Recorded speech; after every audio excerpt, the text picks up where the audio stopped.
Welcome to the chat line. All of the messages you hear are real. This is the system main menu. For live one-on-one chat, dial 2. If you're straight, dial 1. Hey, what's good? Get at me. I'm hoping to talk to guys that have been with older women, even old women, and really enjoy talking about it.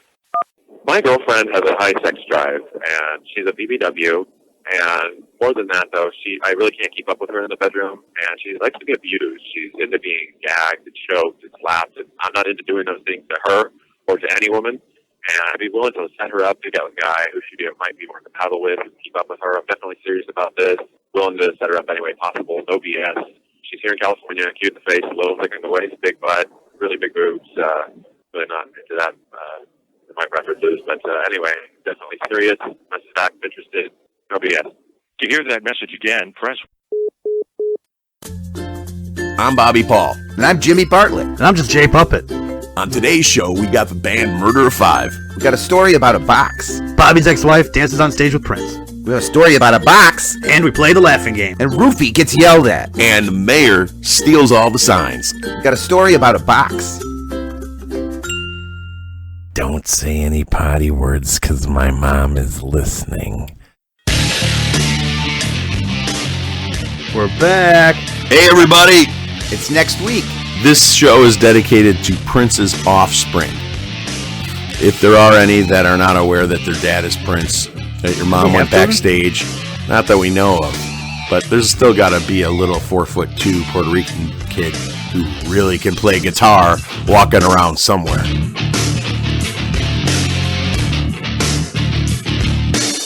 The mayor of Frankfort Village in New York State, it's not really clear why he needed 111 roadsides at his house. That's a unique hoarding thing. How old is he? Like 100? He's 60. 60 years old. Maybe he's got pod timers. Hey, could you imagine if like that hoarder show showed up at his house and they found all these street signs? They'd be like, what are we supposed to do with all this? We can't... Should we be recycling these or maybe just return them? I don't know what we do.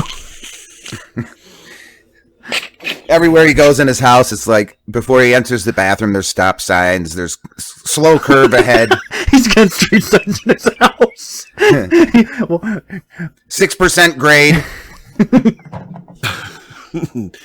Were they all different signs, or are they all the same sign? Like no turn on or no right turn on red. Apparently, they're all different kind of signs. So maybe he just collected signs. You know, maybe they were signs that were going in the garbage. No, they weren't. He took them right from the place where they made them. He picked them up himself. I wonder if he was actually ordering them. You know, it's like putting in a special order and be like, hey, we really need 50 signs, but 51 stop signs would be good. And then people are like, why is the mayor come by to collect signs? Does he got to do that too? This guy's really hands-on. They don't know what happened to the signs. They can't find them. The guy stashed them. And he ain't talking.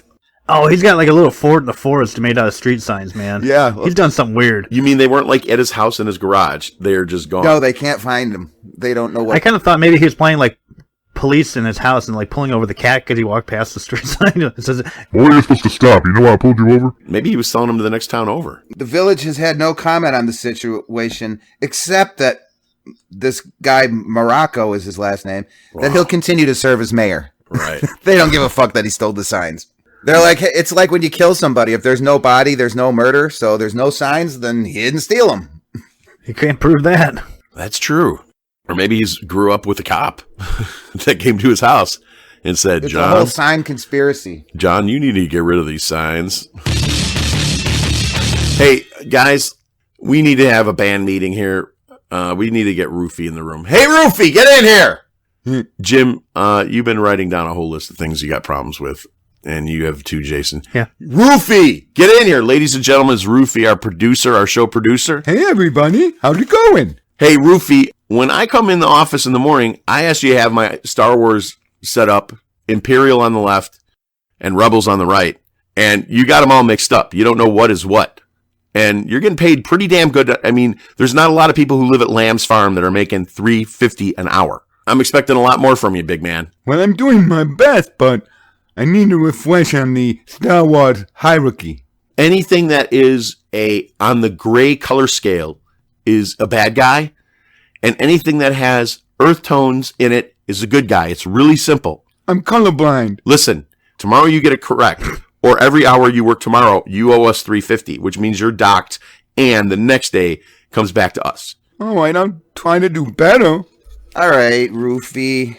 Here's the problem I have. Every day, you know I need a pen, some paper, and a hot cup of coffee with cream only. Today, I had a pen, no paper. I had cold coffee, black. I'm sorry. I didn't want to waste coffee, so I gave you all the coffee from yesterday.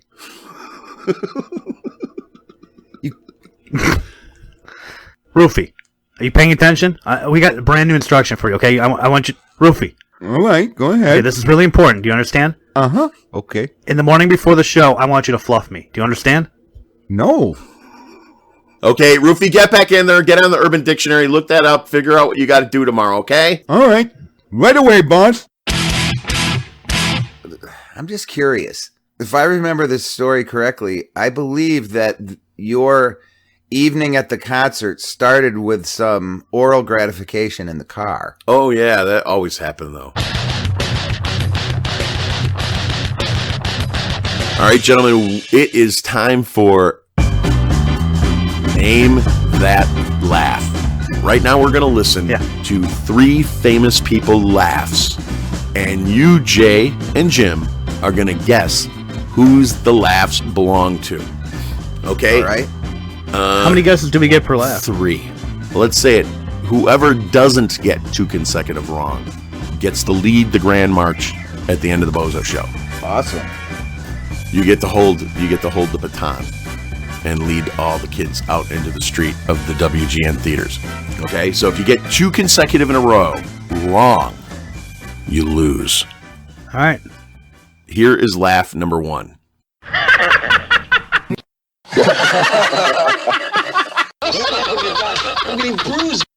We get 3 guesses per, right? Yes, but 2 consecutive wrong, and you're out. Is it Sammy Davis Jr.? Incorrect. I say Liberace. Damn it. Incorrect. Okay, the first hint is makeup. Back to you, Jay. Right. Bret Michaels. Incorrect. Jim? Ace Frehley. Correct. Yes! Nice, Jim. Makeup was a good clue. Good job, man. I was going with either Motley Crue or that. I couldn't figure out which. Here is laugh number 2.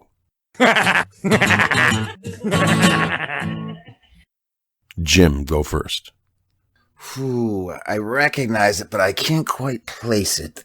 I do. Let me think here. Is it Rob Schneider? Incorrect. Back to you, Jay. Is it Richard Pryor? Incorrect. Jim. Let's go with Joe Piscopo. Incorrect. Oh, that would have been a good one, yeah. Jay. Is it Betty White? Incorrect. Damn it. Do we get a hint? Oh, you need another hint? Okay, I can give another hint. But okay. I ran down all my... When it wasn't Betty White, I know who it is now. All right, who do you think? I'm going with Jim Brewer. Oh, yeah, I'm sure now. You're right. That is it. Is that it? Correct. Jim Brewer. Yeah. And Jim Brewer is our secret laugh today because he's dropping a new album May 27th called Songs from the Garage. We're going to have a link below, and you're going to click on it, and you're going to agree he's got his shit together. The band behind him is amazingly solid. So, all right. I love it. I think it's great. He forces it, man. No, that's his real laugh. Jim Brewer is cool. He is cool. If I was standing right next to him, it would probably scare the shit out of me. He's like, what? Why would you do that? Okay. Third and final. Here is the clip.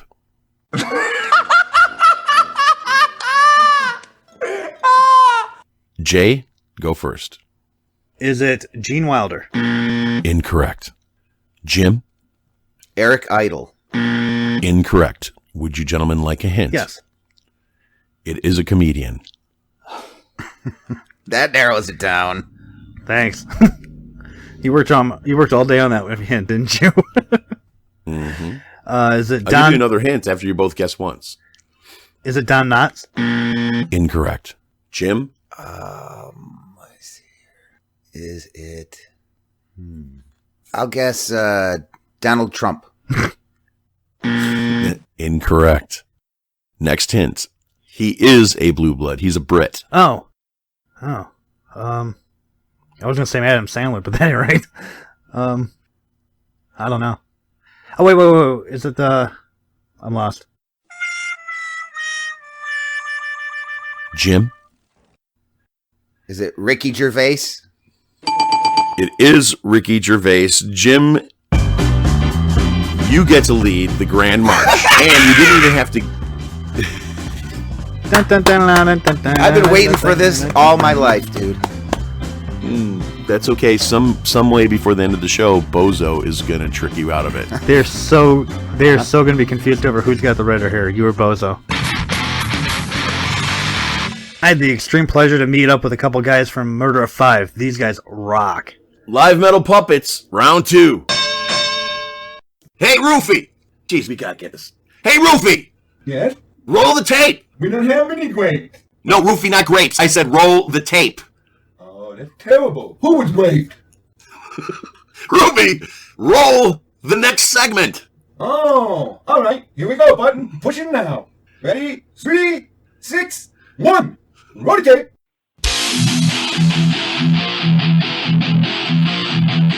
Welcome to Live Metal Puppets. We are showcasing unsigned and small label bands, and we are proud to introduce our newest find, Murder of 5. I've got Johnny and Eric from Murder of 5. How we doing today, guys?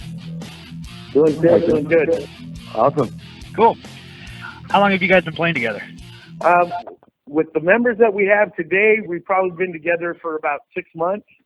Okay. The band's been around for about 2 years, 2.5 years. It sounds tight. I believe it, man. I mean, you guys are right on top of each other. It's you're always trying to find the right puzzle pieces to the band, and I think we're at that point right now. We've got a really good nucleus, and we love playing with each other, and it's fun. It's a family. That's cool. You guys are into the studio and you cut a demo. Where can your fans find these demos? The demo, you can get it a couple ways. Actually, the main way is just to go to Bandcamp, Murder 5 and Bandcamp. There's a link to that from our Facebook page as well. So you can get it there, or you can listen to it for free, like on Reverb Nation and Bandcamp. But if you want to purchase it, you can get, you can download it for, I think it's 99 cents a song. Or what we did when we cut the demo, we also made hard copies. They're hand numbered. We did 100 of them, to make them collectible. I'm old. We had, I'd go. I want people hold my hand. Yeah, right. I'm that way too. And we had Alexander Eastman of Consume. He's a great graphic artist. He did all the artwork for it, and we packaged them up real pretty. Cool. And then, like I said, we hand numbered them 1 through 100. And the cool thing about those is there's a lot of people from around the world that feel the same way that we do, and they wanted a hard copy. That we've sent hard copies out to Finland and to Russia. That's awesome. And then, and also, here on the stateside, Georgia, Florida, you name it. We've hit a bunch of states too. But well, I know one. So yeah, if you go to the Bandcamp, you could download them, or like you said, I'm with you on that one. I like to have something in my hand. Mm-hmm. So yeah, real limited run. There's still a couple left. If anybody out there is interested, just like I said, hit us up on Bandcamp, or like I said, you can go to our Facebook page and there's links to all our merch right there. Just hit the merch button on the left, and it'll take you to Bandcamp and buy some stuff. We have T-shirts available too. Same artist. So it's a full package. The demo's kind of, we did a limited run of some really cool stuff. Yeah. Yeah. No, the shirts. The one thing that jumped out at me about the shirts was that the logo fits the shirt. Usually you see something either too big or too small, and it just gets lost in the shirt itself. This fits properly. Yeah, with the shirt. I mean, it was really well done. Oh, yeah. I'll pass on the compliment to the artist. Yeah. The cool thing we did about that is because you gotta provide some stuff for the gals too. So we actually went out of our way and spent a couple extra few bucks, and we did actually 2 sizes of the print so that it would fit on the shirts and then look good no matter what size you bought. Cool. What are your influences, guys? I mean, if I had to describe Murder of 5 to somebody, I would use the term really heavy Black Crowes. I love the way you guys, it's just melodic and flows. The blues riffs are spot on. Everything belongs where it's well placed. Yeah, I would say definitely our style of music. You know, it's hard to pigeonhole. We hate pigeonholing. Oh yeah. No, I agree with you. A harder blues rock. Some people say it's stoner rock. Some people call it just hard. We would basically just call it hard rock. You can't really. I like the influence of a deeper, darker, harder version of Black Crowes. I mean, obviously there's somewhat of a correlation to the name with the Crows and those types of things. But yeah, I wasn't really going for that. I was really more the the bluesy style of writing is what I found is kind of parallel. Most definitely. Yeah. Was there any groups that growing up ignited your passion? Said, I got to do this. I want to be a rock star. For myself, I have a wide variety. I have, well, I hate to say, from speed metal to death metal, punk rock, blues influence. I mean, I go from punk to Otis Redding, Marvin Gaye. Sure. You never want to. I think if you just listen to one style of music all your life, you don't get to expand your horizons, and it makes it tougher to write because things end up sounding the same. I agree with that. In fact, you just named most of my catalog. I was there turning around as you were saying. I was like, is he in a room somewhere? What's going on here? Most definitely. And I think that's one of the things that's really good about the group we got, especially when it comes down to the guitar playing, is you really have one guitar player, Mark Garapi, who is really blues oriented. Mind you, he still plays rock, but then you have the other guitar player, and it's funny, his name's Mark as well, Mark Murch, and he is more of the traditional rock, more of the the Motley Crue, or I might be throwing influences out there that he's not happy with or whatnot, but he's more of the traditional non-bluesy, but just rock and roll, old school metal. And to combine the both, that was one of the struggles we had in the beginning. Not really a struggle, but we didn't know if it was going to work out. And lo and behold, these two played so well, and they feed off each other, and they're two complete different style guitar players, and it works so well. I don't think I could ever roll the dice and ever get two guitar players that mesh so well playing two different opposite styles, You got a pair of Marks. A pair of Marks, What could a fan expect to see at a show? I mean, you get the 6-song demo. Circle of Crows is a huge thing for you. We're going to talk about that here in a minute. But what else could they expect to hear from you? We got a couple songs coming on, huh, Johnny? We got one that's probably going to blow probably blow some pants off. And then we're also hitting the lighter side of things. So I think we're going to mix it up. I think the 6-song demo is pretty solid. The rest of the stuff we're doing right now, I think, is just icing on the cake. There's, we're going to, like I said, we're going to hit the heavier side of that and the lighter side of it. Hopefully pull off, 10, 11 song full-length record. We definitely have a different variety of music. So, eventually you're not going to listen to one big, long song. I think even with the demo shows that, we have versatility in styles. People tend to grab on certain different songs, and that way when we do a show, you're not basically listening to one long song. It's the same repetitive style. We try to change it up a little bit. Maybe that's in our own mind, but I truly believe that we have a decent eclectic style of music out there to where people would appreciate it, and it doesn't necessarily sound like the same old drone radio stuff that's going on. You guys have a very diverse sound, but it's very signature as well. That's exactly what we're going for. Yeah, exactly. I mean, we're trying our best to do that, and hopefully if you can hear that, hopefully everybody else can hear that as well. Well, so let's talk about a couple of these songs. I mentioned Circle of the Crows. What was the influence on that? Mainly the idea, it basically comes from the name of the band. Before we were even Murder of Five, we've all known each other collectively for minimum for 15 years. I've had the name Murder of Five for probably about 8 years, and a lot of times when it comes down to it, if you don't understand what a murder is, we should other than killing people, it's a group of crows. So Circle of Crows, if people actually listen to the song, they can get the meaning of Murder of Five. I love the way the song flows. It's got a great marriage of guitars and vocals and just everything going on at the correct times. It's, one song that we discussed off air, I kind of want to ask you about it. I feel like there's a story behind Broken Angel. Is there anything we can talk about?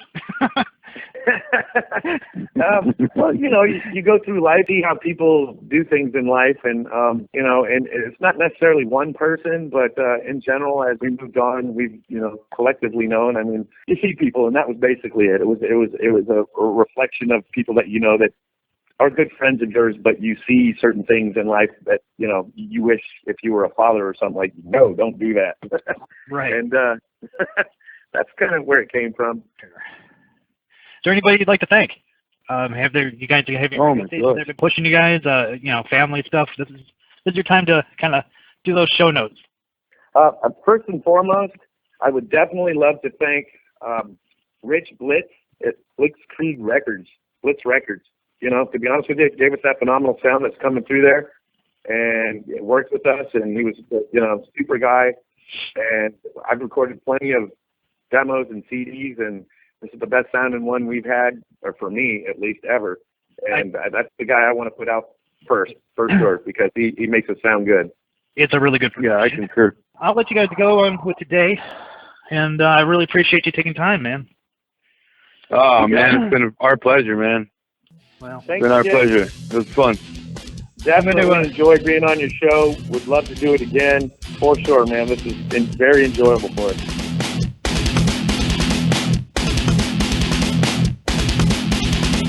Stay tuned for Murder of 5 single, Circle of Crows, right at the end of this episode.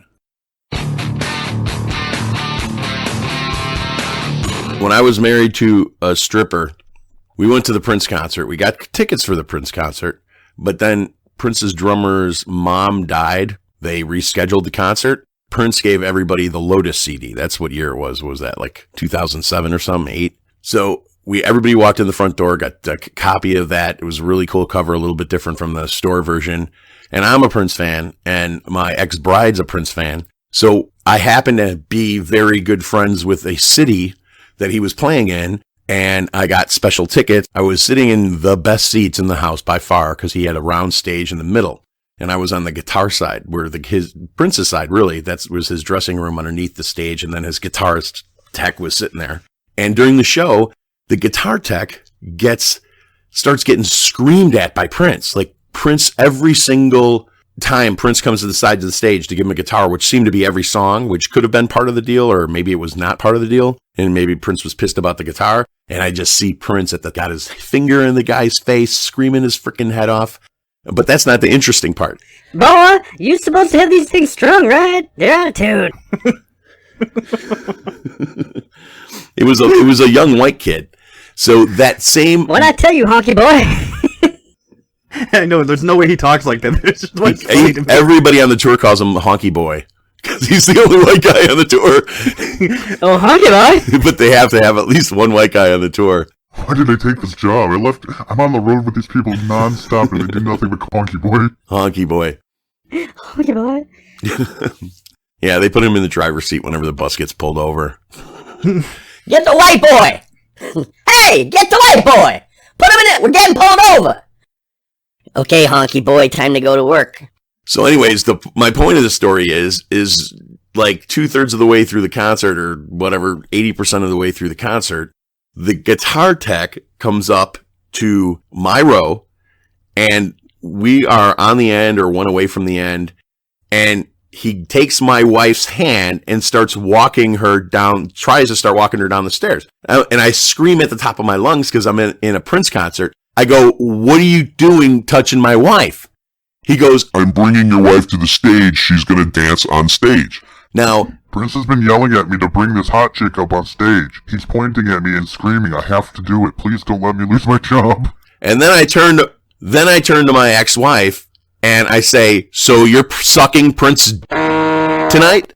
And I don't know if she understood what I was saying. Well, I'm not going to be stirring his coffee. And Prince was playing behind me real loud, so I don't know if she heard it or not. I think we both ain't washing his windows. So he goes, she's going on stage to dance, and I say, "Dude, you better bring my wife back right here." He goes, "Don't worry about it."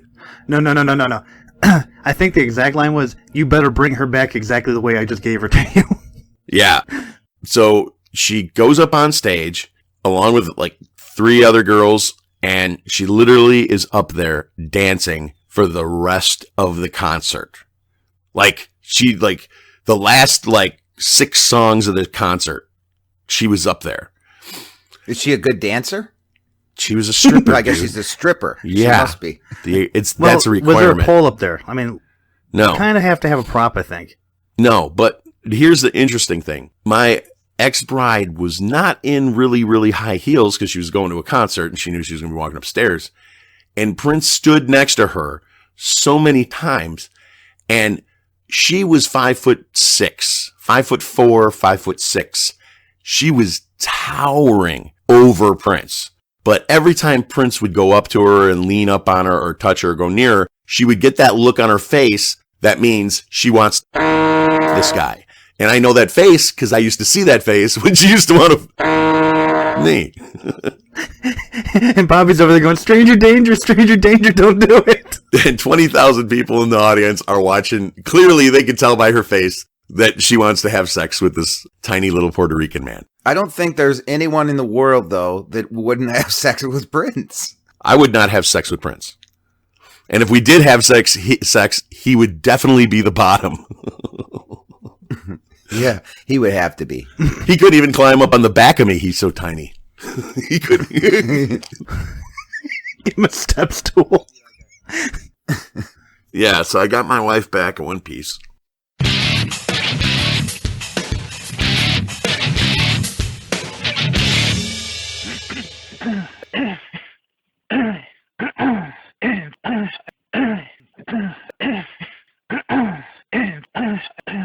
Damn it.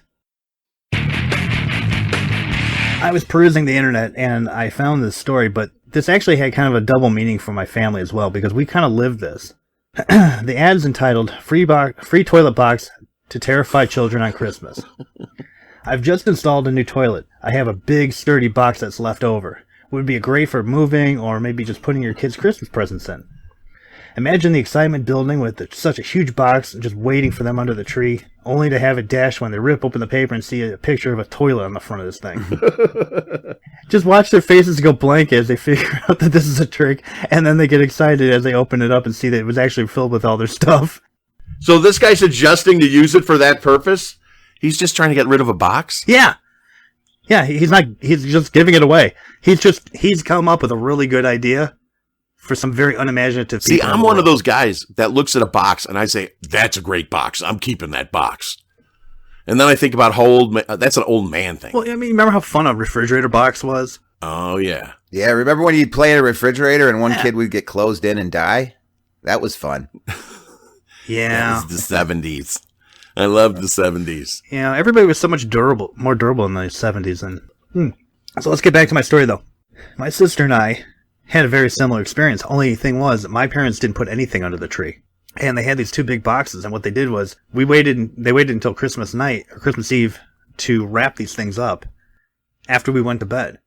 So then we woke up and there was these giant boxes wrapped in paper, and there were two of them. And they were delivered by Santa. Let's keep it rated G here. Yep. Santa brought them, so the magic was there. And we opened these things up, and there was all kinds of stuff in there. It was really a cool idea. But, yeah, I mean, it was kind of terrifying that there was nothing under the tree. It was like a little alarming.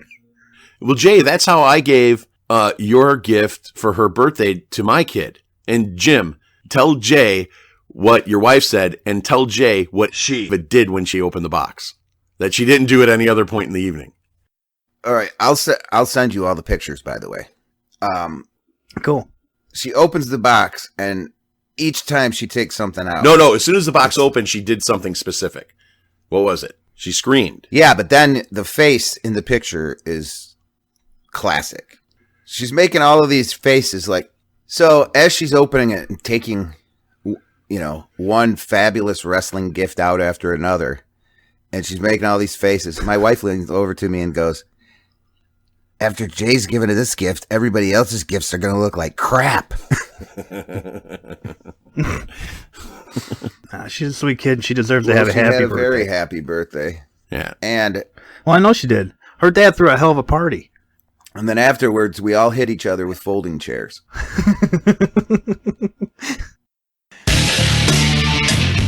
Peace and love worldwide. Live life before life lives you. Adios.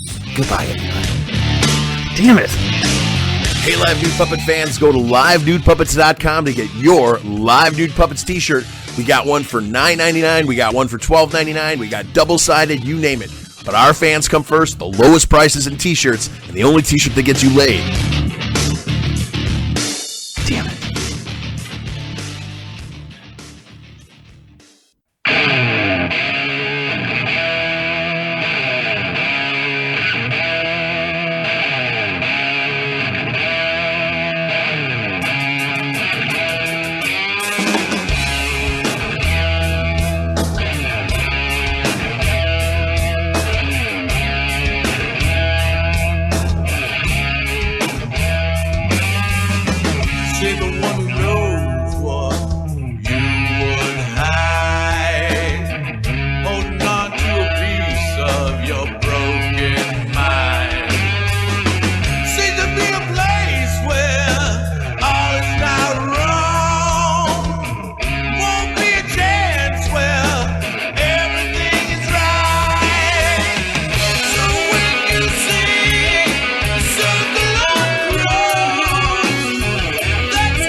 really died.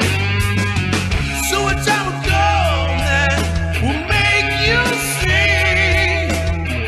No one really showed you how to hide away you scream. So when you see circle of crows, that's when you know it's a butterfly. So when you say circle of crows, well, that's when you know it's a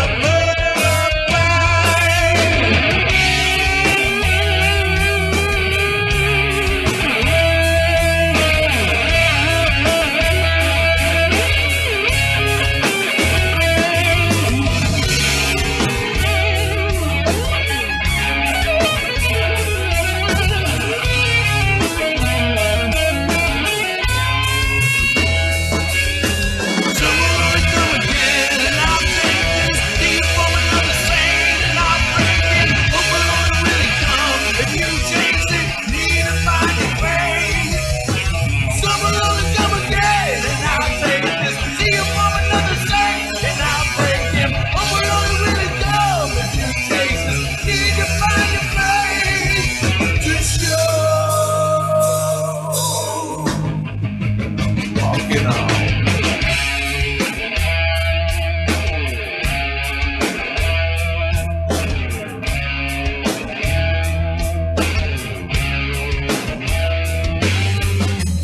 So now it woes me, rocking in the wind. Somebody steps upon that rocky edge of sin. Kids will have to show where Jesus is a man, holding out his arms so wide you think he couldn't stand. So when you say circle of crows, that's when you know it's a butterfly. So when you say circle of crows, that's when you know it's a butterfly. So that was fun. I love that.